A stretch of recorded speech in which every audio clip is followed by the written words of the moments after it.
Saudara-saudara, hari ini tema yang ingin saya angkat adalah benarkah Kristus satu-satunya mediator atau Indonesia pengantar antara Allah dan manusia? Mari kita lihat firman Tuhan yang sudah kita baca di 1 Timotius pasal 2 ayat yang kelima saja saya akan baca kembali ya. Karena Allah itu Esa, dan Esa pula dia yang menjadi pengantara antara Allah dan manusia, yaitu manusia Yesus Kristus. Surat Timotius ditulis oleh Rasul Paulus. Paulus ini sebelum jadi rasul, dia adalah orang Farisi, orang penganut Judaisme, atau seorang yang sangat fanatik dengan hukum Taurat. Dan Paulus sendiri mengatakan bahwa dia seorang yang sungguh-sungguh mentaati hukum Taurat dengan baik. Ya, kalau boleh katakan itu sempurna dia bilang. Wah, luar biasa Rasul Paulus ini.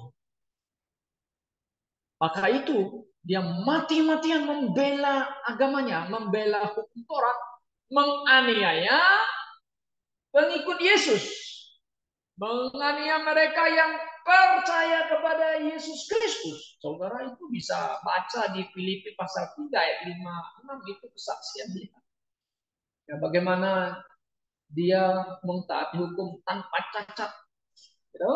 Kemudian saudara bisa baca lagi di 1 Timotius pasal 1 ayat 13.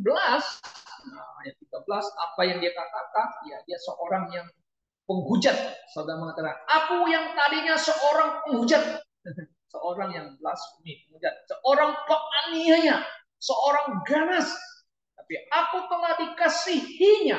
Nah, dia merasakan bagaimana Yesus mengasihi dia. Itu amazing love. Ya, seperti karangan pujian yang dikarang oleh Charles Wesley. Karena semua itu telah kulakukan tanpa pengetahuan, yaitu di luar iman. Nah, di luar ini unbelief, tak percaya. Yesus itu adalah juru selamat, Yesus itu adalah Son of God, dia nggak percaya. Tapi dia mendapat kasih karunia Allah.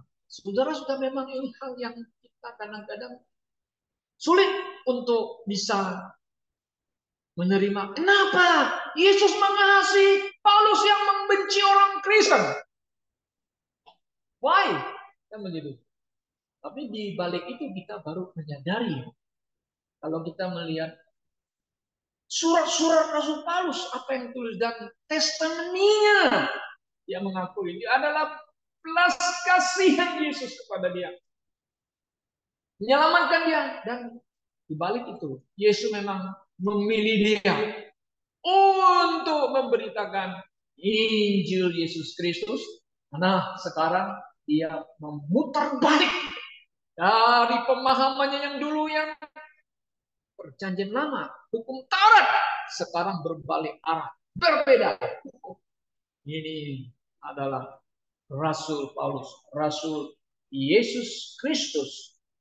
Nah, saudara-saudara, kalau kita perhatikan dan mari kita belajar sesuai dengan nasihat Rasul Paulus, study to show themselves approved unto God. Nah, ini ayatnya King James itu Indonesia terjemahannya tidak ada pakai study. Belajarlah kamu, ya kan? Ya, dengan belajar untuk menyenangkan Allah, ya, sebagai seorang pekerja, dan rightly dividing, ya, dan memilah-milah, ya, membagi-bagikan firman kebenaran ini dengan secara benar, tepat, gitu. Nah, saudara-saudara, Paulus mau menunjukkan kepada orang Yahudi, ya kan, kepada dunia ini bahwa hanya ada satu saja. Allah itu Esa satu. Kita percaya Allah itu Esa satu, betul. But three persons. Nah, ini yang banyak orang tidak mau percaya. Kok Pak Bapak tambah three persons? Gitu loh. Memang di ayat di sini memang Esa musuh satu. Esa pula dia. Yang menjadi pengantara siapa? Siapa dia yang menjadi pengantara? Yesus Kristus. Sudah kita sebagai Bible believers, kita percaya doktrin Trinity ya. God is one, but three persons. Wah, ini banyak orang nggak mau terima. Oke, tidak apa-apa. Tapi kita percaya itu. Ya, inilah Bible believers.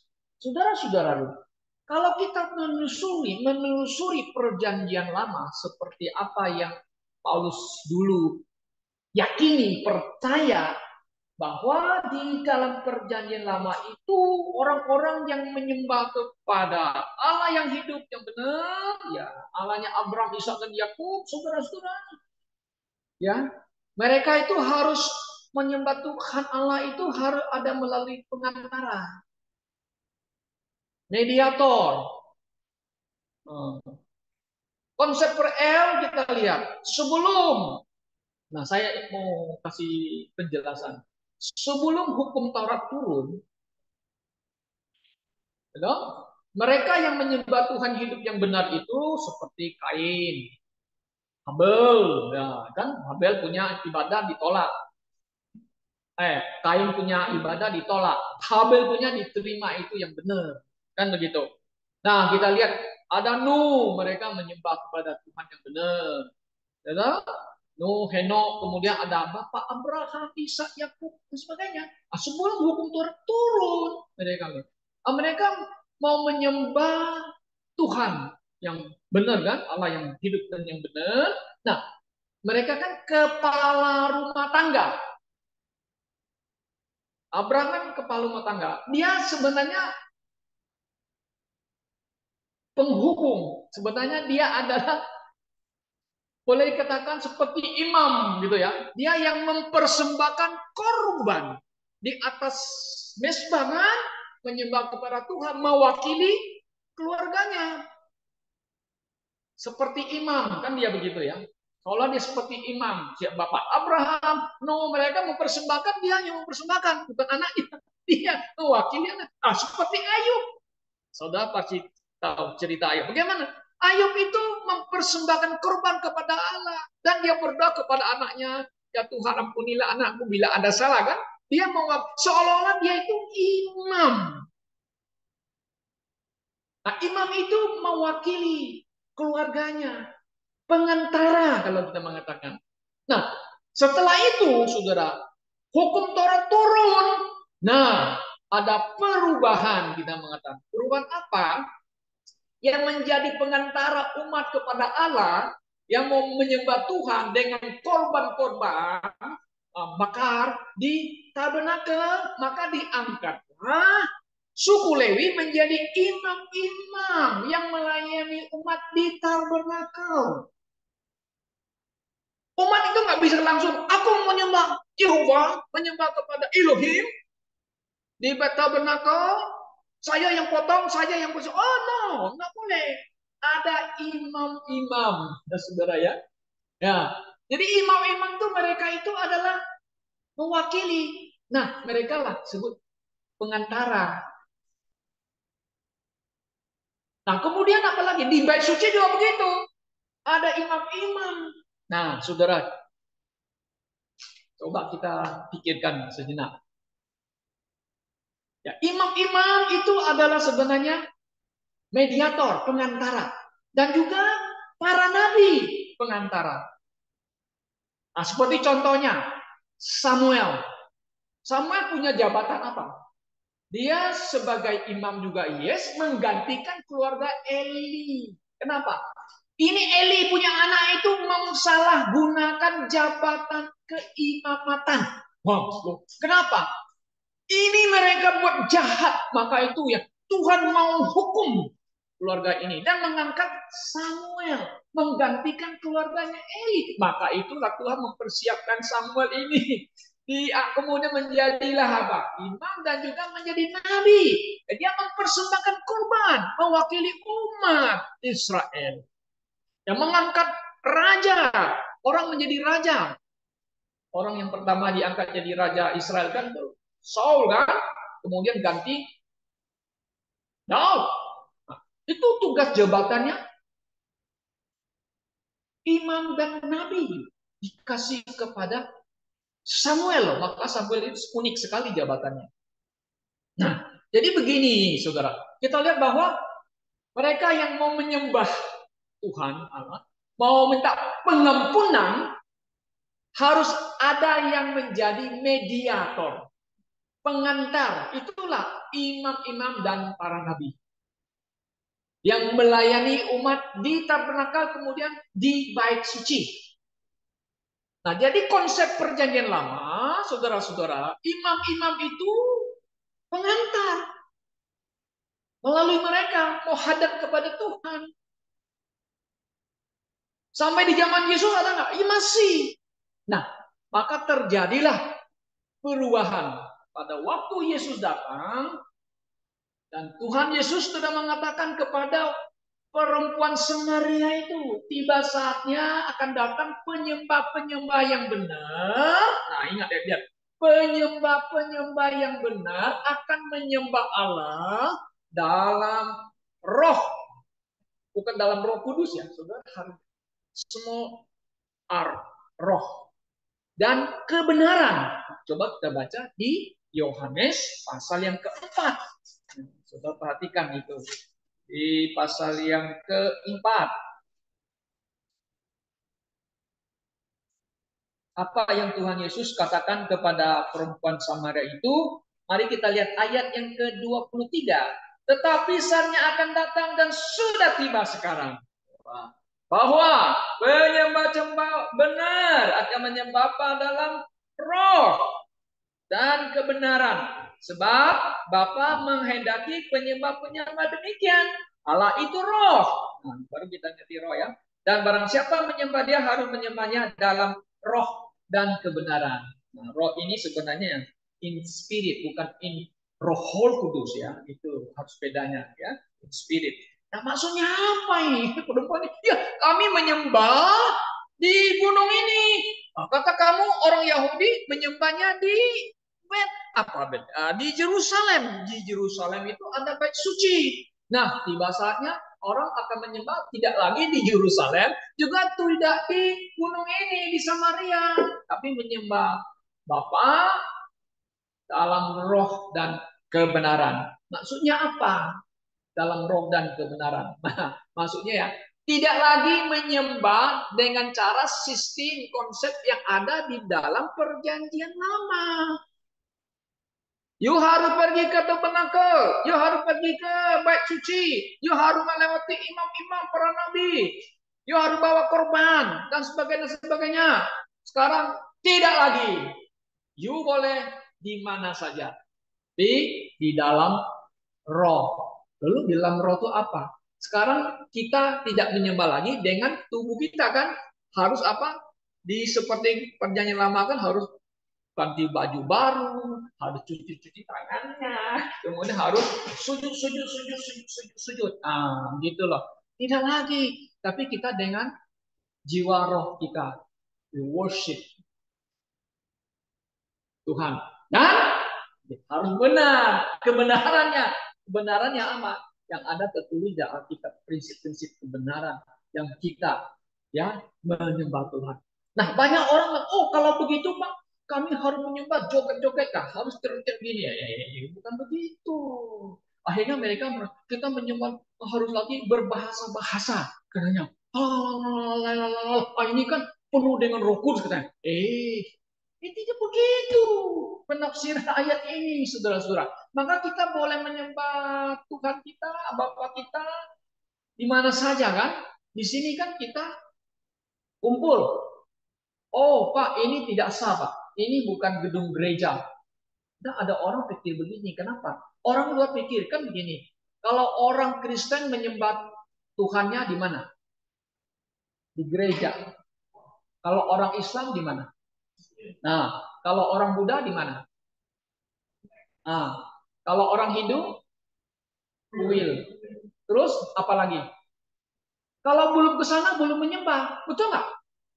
Kalau kita menyembah Tuhan Yesus, oke kita kasih lebih menyembah Yesus, kita memuji Tuhan Yesus di mana? Di mana saja boleh. Di mana kita berkumpul bersama-sama boleh. Di rumah boleh nggak? Boleh. Di mana saja kita berkumpul sebagai jemaat tubuh Yesus Kristus, kita bertemu hari ini, kita bertemu, berkumpul, ya kita menyembah Bapa, ya kan? Melalui Yesus Kristus, ya kebenaran. Nah, jadi kebenaran itu adalah Yesus Kristus, tentu dengan cara-cara yang benar, yang sopan, yang kalau mereka juga harus sopan, harus benar kan? Nggak sembarangan. Oh, ada yang mau pakai macam-macam. Harus pakai bajunya. Bagaimana baru bisa menyembah? Kalau orang di Roman Katolik kan dia ada imam-imam ya, harus pakai apa namanya itu? Namanya apa? Baju jubah ya. Mau pakai jadi mereka harus mewakili umat. Nah, kita tidak begitu lagi. Kenapa? Karena Yesus sudah menggenapi perjanjian lama, hukum Taurat sudah selesai. Sudah tidak perlu lagi kita menyembah dengan cara sistem atau konsep perjanjian lama. Puji Tuhan. Karena itulah Yesus mengatakan, ya penyembah-penyembah yang benar akan menyembah Bapa dalam roh dan kebenaran. Makanya banyak orang gereja. Mari kita menyembah Tuhan dengan pujian. Wah, mulailah begini, mulailah begini. Musik nyanyi, musik main kencang dan sebagainya. Apakah benar begitu? Coba pikirin, coba renungkan baik-baik saudara-saudara ayat ini. Ya kan? Coba kita lihat gereja-gereja mula-mula mereka berkumpul. Yalah, mereka apa? Saling mengasihi kan itu di kisah para rasul ya. Mereka memegang ajarannya rasul loh.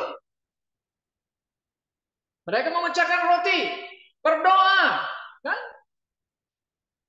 Ada nggak mereka memuji Tuhan? Ya ada. Pujiannya bagaimana? Memang tidak dicatat, ditulis. Memuji bagaimana ya? Seperti Rasul Paulus dan Silas di penjara. Mereka sing hymn, menyanyi pujian, sing hymn, pujian. Bagaimana pujiannya? Memang tidak dicatat. Tapi mereka memang memuji Tuhan. Paulus juga mengatakan ya, pujilah Tuhan kan ya dengan puji-pujian spiritual song ya dalam hatimu dan sebagainya ya dengan hymn memuji Tuhan kita. Oke. Nah, jadi saudara yang saya kasih dalam Tuhan Yesus Kristus.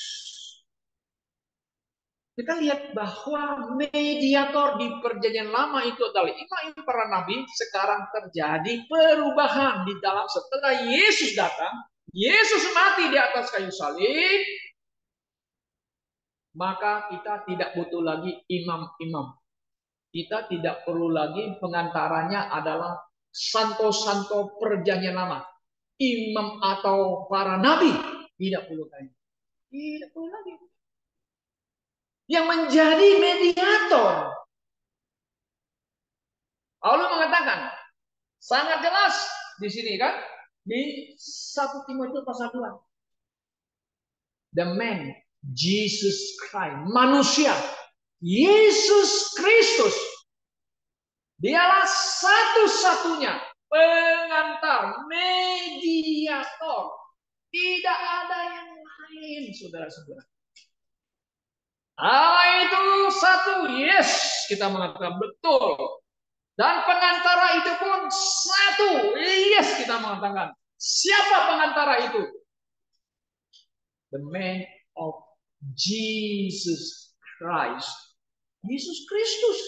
Nah, sekarang kita lihat di YouTube. Ribut. Sekarang doktrin Kristen kacau. Wah, berdebat katanya. Wah, apologet luar biasa ya. Apologet itu kita mengapologet, mendebat-debat gitu tentang mempertahankan iman. Kita bertanya, iman apa yang Anda mempertahankan? Saudara-saudara, kekacauan kekristenan doktrinal terjadi di kalangan orang Kristen. Ini iblis tuh licik, pintar. Dia menanam benih yang jahat. Yesus menanam benih yang bagus. Ya, para rasul ikut Tuhan Yesus menanam benih yang baik. Tapi si iblis terus mengikut para rasul itu juga menanam benih yang jahat. Maka tidak heran zaman para rasul sudah dikatakan ada ajaran yang sesat, ajaran yang tidak benar, yang tidak sesuai dengan ajaran-ajaran disampaikan oleh para rasul. Paulus menulis di surat pastoralnya, saudara bisa baca. Paulus sudah mengatakan ajaran sesat itu ajaran setan, ajaran roh jahat. Ya? Yang ada di mana? Menyusup di tengah-tengah umat Kristen atau di dalam gereja. Nah, saudara yang dikasihi dalam Tuhan Yesus Kristus, saat kita perhatikan ajaran sesat yang paling dasar yang dihantam, yang diserang oleh si iblis itu, si jahat itu, adalah mengenai keselamatan. Keselamatannya bagaimana? Nah, saudara-saudara, banyak sekarang kan mengatakan Yesus kan bukan lagi satu-satunya mediator. Betul nggak? Nah, ini ada hubungannya dengan keselamatan. Oh, yes. Yesus bukan satu-satunya keselamatan. Nah, maka itu timbullah namanya faham keselamatan universal.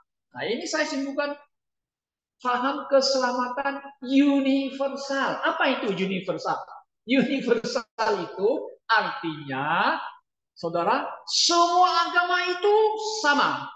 Menyembah Tuhan yang Esa, katanya. Ya? Semua mempunyai jalurnya sendiri. Bisa masuk surga. Maka timbullah satu kalimat. Banyak jalan ke Roma. Betul nggak? Banyak jalan ke Roma. Sama artinya banyak jalan ke surga. Ini paham keselamatan universal. Nah, ini yang sekarang dihembus-hembus oleh sekelompok Kristen progresif di dalam pemahaman mereka mengatakan, sekalipun mereka mengatakan Kristen, maka mereka tanya percaya Yesus, tetapi mereka menyangkal pernyataan Tuhan Yesus. Bagaimana? Orang yang baik, orang yang berbudi luhur, orang yang berkebajikan, tidak mungkin Yesus akan mengirim mereka ke neraka. Nah, nggak mungkin. Saudara-saudara, orang yang demikian pernyataannya melawan pernyataan Yesus sendiri. Kalau orang yang demikian, saudara, yang masih mengaku Kristen, menyangkal pernyataan Yesus, sebenarnya mereka mempunyai namanya roh antikris. Oh, ini saya katakan, roh antikris. Sekalipun mereka menyebut Kristen, tapi Kristen yang menyangkal pernyataan Yesus sendiri. Kenapa? Karena Yesus mengatakan, aku ini adalah anak Allah. Orang Yahudi menolak. Orang yang lain juga menolak. Yesus mengatakan, aku adalah Mesias yang diutus oleh Allah Bapa. Yohanes Pembaptis sendiri juga mengatakan, Yesus mengatakan, aku adalah jalan dan kebenaran dan hidup. Tidak ada seorang pun sampai kepada Bapa kalau tidak melalui aku. Hanya oleh aku.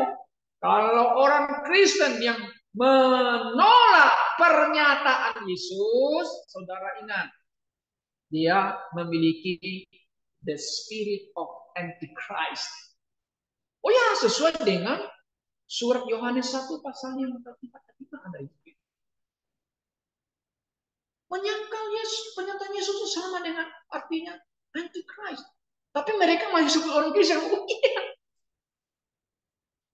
Saudara-saudara yang kasih dalam Tuhan. Nah, jadi mereka mulai menyangkal tentang keselamatan yang menjadi fundamental Alkitab, bahwa hanya melalui mediator itu, Yesus Kristus, manusia bisa mencapai masuk surga dan menyembah kepada Allah yang hidup dan yang benar melalui Yesus Kristus. Tanpa Yesus, saudara dan saya tidak akan mungkin dosa bisa diampuni. Tanpa darah Yesus, saudara dan saya akan mati selamanya dalam dosa kita.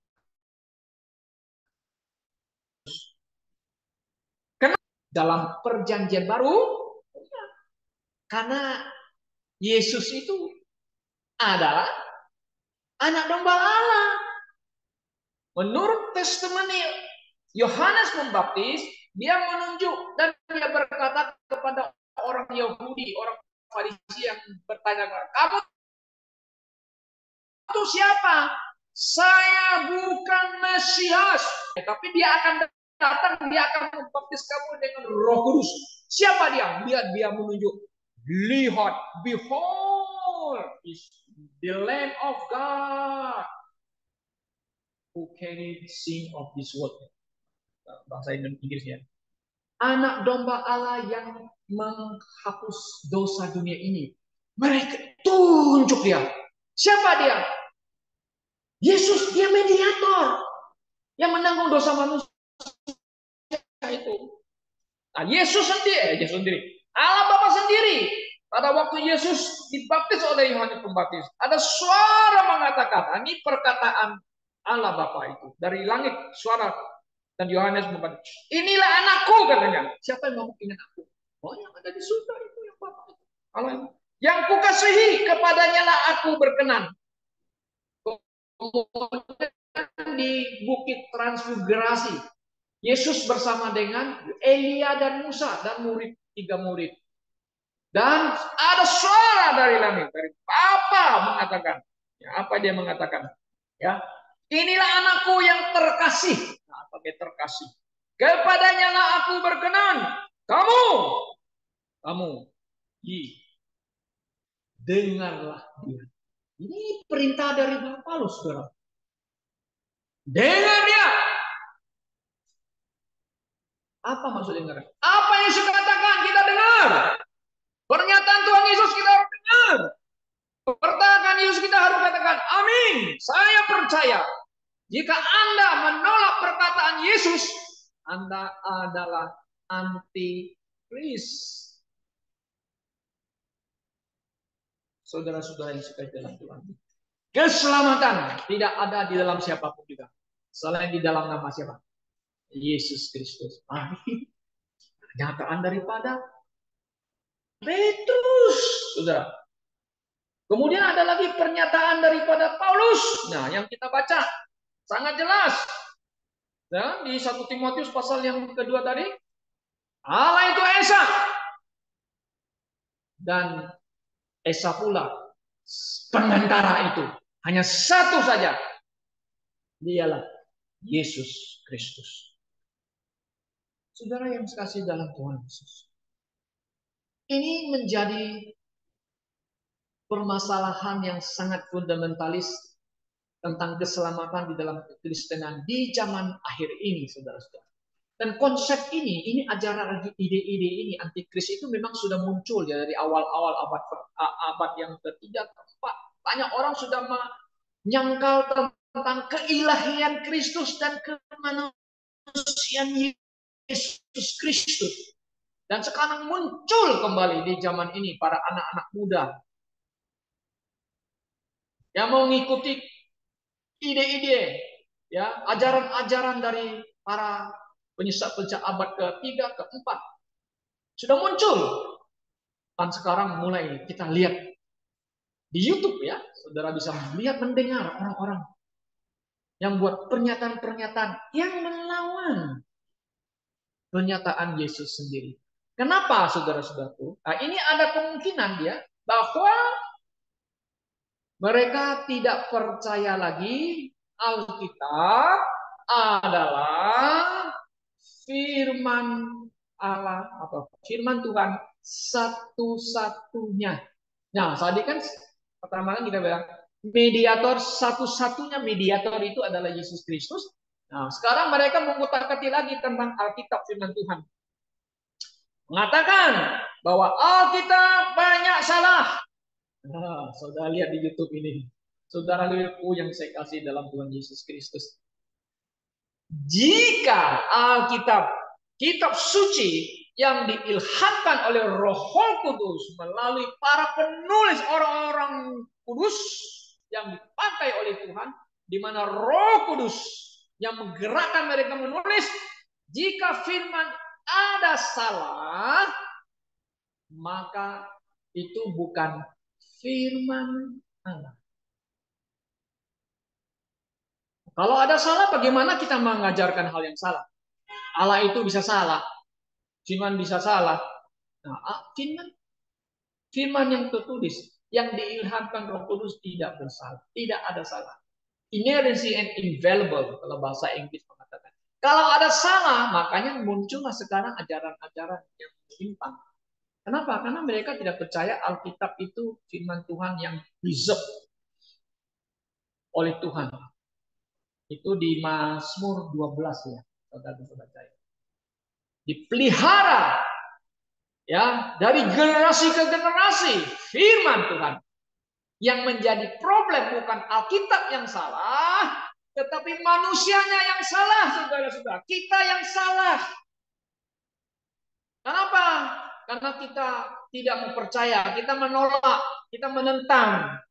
Manusia yang salah, bukan Alkitab, bukan kitab suci yang salah. Dia mediator. Yesus Kristus satu-satunya mediator antara manusia dengan Allah. Tidak ada yang lain selain daripada Yesus Kristus yang telah datang, dia telah mati, bangkit, naik ke surga, dan dia akan datang kembali. Itulah Tuhan kita. Tuhan yang mengasihi saudara dan mengasihi saya. Saudara-saudara, jika ada pengantar di luar Alkitab selain daripada Yesus Kristus, saudara harus perhatikan. Ini bukan Yesus Kristus yang ada di Alkitab yang disampaikan oleh para rasul. Kenapa? Paulus mengatakan di 2 Korintus pasal 11. Ada Yesus lain. Ada Injil lain. Ada roh lain. Orang Kristen harus waspada. Saudara-saudaraku. Jangan hanya orang banyak mengatakan dia seorang pendeta atau mengatakan dia orang Kristen. Mari kita harus perhatikan ajarannya, doktrin yang disampaikan. Apakah sesuai dengan ajaran-ajaran yang telah disampaikan atau diajarkan oleh para rasul Yesus Kristus? Itu perlu diselidiki, dicek. Kita harus seperti orang yang di Berea, jemaat. Paulus khotbah, mereka menerima, tapi mereka mau tahu benar nggak perkataan Rasul Paulus. Mereka menyelidiki kitab suci setiap hari. Itu di Kisah Para Rasul pasal 17 kalau tidak salah itu ya. Jemaat gereja Berea. Luar biasa. Kita sebagai orang Kristen, sebagai jemaat lokal, kita harus belajar. Nah, kata belajar, study to show the safe truth unto God. Not many not to be ashamed, but rightly dividing the words of truth. Itu ayat Tuhan. Kita perlu waspada di zaman ini. Betapa banyak YouTube, kita buka-buka YouTube, orang-orang khotbahnya, perempuan semua, aduh saudara-saudara. Ya kalau saudara lihat itu, perhatikan perkataan-perkataan mereka, omongan mereka, omongannya sih manis-manis, enak-enak. Makanya Paulus mengatakan di Roma pasal yang ke-16 ya. Nah, mari kita lihat di pasal yang ke-16 di Roma, Paulus mengingatkan orang Kristen, bahkan mengingatkan orang Kristen yang ada di kota Roma. Kota Roma itu kota besar metropolitan, di mana di sana banyak orang filsuf, orang pintar-pintar yang ngomong. Itu di Roma. Paulus pergi ke sana kan, dia karena gara-gara kan dia ditangkap kan, dia pergi ke sana kan, dia sebelum ke sana dia tulis dulu. Coba saudara perhatikan di Roma pasal yang ke-16, saudara, ayat 17. Tetapi aku menasihati kamu, Paulus katakan, saudara-saudara katanya, supaya kamu waspada. Kalau waspada kita aja mau, oh yes, terhadap mereka. Mereka siapa itu? Nah, ini pengajar-pengajaran yang sesat ini. Yang bertentangan dengan apa? Pengajaran yang telah kamu terima. Menimbulkan perpecahan dan godaan, sebab itu hindarilah mereka. Ini kata istilahnya ya, contrary to the doctrine, ya, which you have learned. Ayat 18. Sebab orang-orang demikian tidak melayani Kristus. Saudara, bukan melayani Kristus. You tidak memberi perpuluhan yang kutuk. You tidak bisa masuk surga. Itu ada ajaran Alkitab kan? Memang ada perpuluhan di perjanjian lama. Yes, itu untuk orang Yahudi, untuk orang Israel ya. Saudara-saudara, sekarang mereka berteriak-teriak tentang perpuluhan lagi ya. Membuat kekacauan luar biasa. Nah, di sini sebab orang-orang yang tidak melayani Kristus, Tuhan kita, Yesus itu siapa? Tuhan kita. Saudara-saudara, Anda percaya Yesus? Tuhan kamu kan? Tuhan Anda? Anda harus terima dia sebagai Tuhan dan Allahmu. Seperti Thomas. My Lord, my God. Terus apa lagi? Tetapi melayani perut mereka. Nah, ini ada hubungan perut itu urusan uang perut, ya, ekonomi. Ada seorang mana ini, siapa yang ngomong-ngomong sama dia? Bukan pendeta ya, dia seorang Pak pendeta. Security. Saya ikut. Karena dia saya bilang ini semua ini di YouTube kacau ini mengenai kumpulan. Saya lihat ini gereja semakin lama-lama ini bisnis katanya. Bisnis keluar. Oh, omongan Bapak benar. Menjadi bisnis. Tiap hari ngomong perpuluhan. Pendetanya kaya-kaya. Mobil ini bagus-bagus, lux katanya. Ini saya lihat ini udah menjurus ke bisnis katanya. Iya Bapak, makanya kita harus pada apa? Kita perhatikan omongannya yang manis-manis. Jangan dengar itu. Kita harus menyelidiki firman Tuhan. Apa benar apa kata firman Tuhan itu kan? Nah, sudah perhatikan di sini katakan. Ya, ini urusan perut ya. Ya kan? Ya. Dan dengan kata-kata, perhatikan, kata-kata mereka apa? Mulu-mulu dan bahasa mereka yang manis. Mereka menipu orang-orang yang tulus hatinya. Aduh. Saudara-saudara orang Kristen, perhatikan setiap pengkhotbah. Betul nggak dia sampaikan firman Tuhan? Betul nggak dia menjelaskan ayat firman Tuhan dengan benar? Kiranya Tuhan menolong kita ya. Mari kita kembali ke ajaran yang sebenarnya. Ajaran Alkitab yang diajarkan oleh para rasul Yesus Kristus. Supaya kita boleh menjadi orang Kristen yang memiliki iman. Kata iman sini, doktrin, ajaran yang memang Alkitab punya. Dan kita hidup dengan iman kita bersandar hanya kepada Tuhan kita yang mengasihi kita. Kiranya Tuhan menolong kita. Dan seterusnya, supaya kita boleh menjadi orang Kristen yang fight for a good fight of faith.